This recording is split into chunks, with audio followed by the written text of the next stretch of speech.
नमस्कार दोस्तों। आज की कहानी है ननंद के नखरे। हाँ, भाभी ने आज फिर घर पर ही खाना बना लिया। कम से कम आज तो बाहर का खाना मंगा सकती थी। मैं कौन सा रोज़ रोज़ आती हूँ। इन्हें तो मेरे आने की खुशी ही नहीं होती। त्योहार पे तो बाहर खाना खाने जा सकते थे। लक्ष्मी भैया दूज पर मायके आई हुई थी। अपने भाई अमित को तिलक करने के बाद लक्ष्मी खाने के लिए बैठी ही थी कि घर का खाना देख कर लक्ष्मी अपनी माँ रचना जी से बोली, तो क्या हुआ बेटी, घर का खाना खाने में क्या दिक्कत है? इतना अच्छा तो बना हुआ है। सोनाली ने तेरे लिए कितना कुछ बनाया है।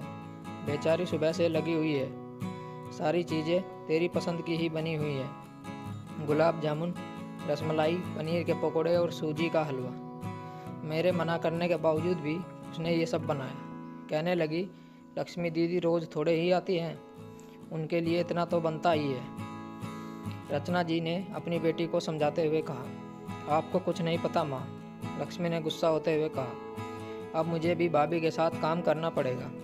अगर भाभी का काम में हाथ बंटवा दोगी तो क्या बिगड़ जाएगा? वैसे भी बड़ी बहन होने के नाते तुम्हें ये समझना चाहिए कि तुम्हारे भाई का काम थोड़ा हल्का चल रहा है। फिर भी तुम्हें भैया और भाभी तुम्हारे मान सम्मान में कोई कमी नहीं रहने देते।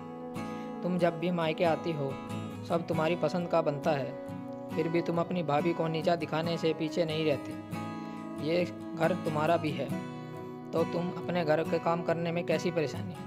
और अपने मायके के हालात भी तुम्हें पता हैं। हमारे ज़माने में तो बाहर जाकर खाने का कोई रिवाज ही नहीं था।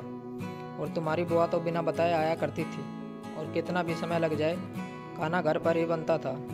बाहर से कभी खाना नहीं आया। और खाना खाने के बाद तुम्हारी बुआ भी हमारे साथ रसोई के काम में हाथ बंटवाती थी। सब मिलकर हंसी खुशी त्यौहार मनाते थे। हमारी ननद ने तो कभी हमें नखरे नहीं दिखाए। कभी कभी तो घर में सब्जी तक नहीं होती थी बनाने के लिए, तो जो मिलता वही सब प्रेम से खा लेते थे। बेटी, घर अपना कहने से अपना नहीं होता, अपना मानने से अपना होता है। ये घर जितना तुम्हारा है उतना ही तुम्हारे भाई का भी है। इसलिए तुम्हें भी अपने भाई और भाभी को सम्मान देना चाहिए। माँ और बेटी बातें कर ही रहे थे, तभी सोनाली उन्हें खाने के लिए बुलाने आ गई। अपनी भाभी का हंसता हुआ चेहरा देखकर लक्ष्मी भी सारा गुस्सा भूल गई।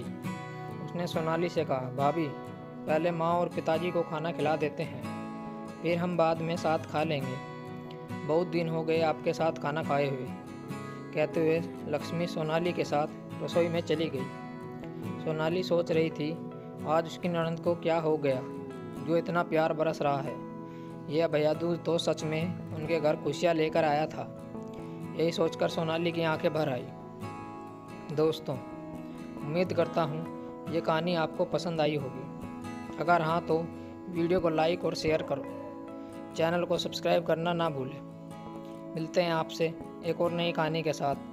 तब तक बने रहिए हमारे चैनल के साथ। कहानी सुनने के लिए आप लोगों का बहुत बहुत धन्यवाद।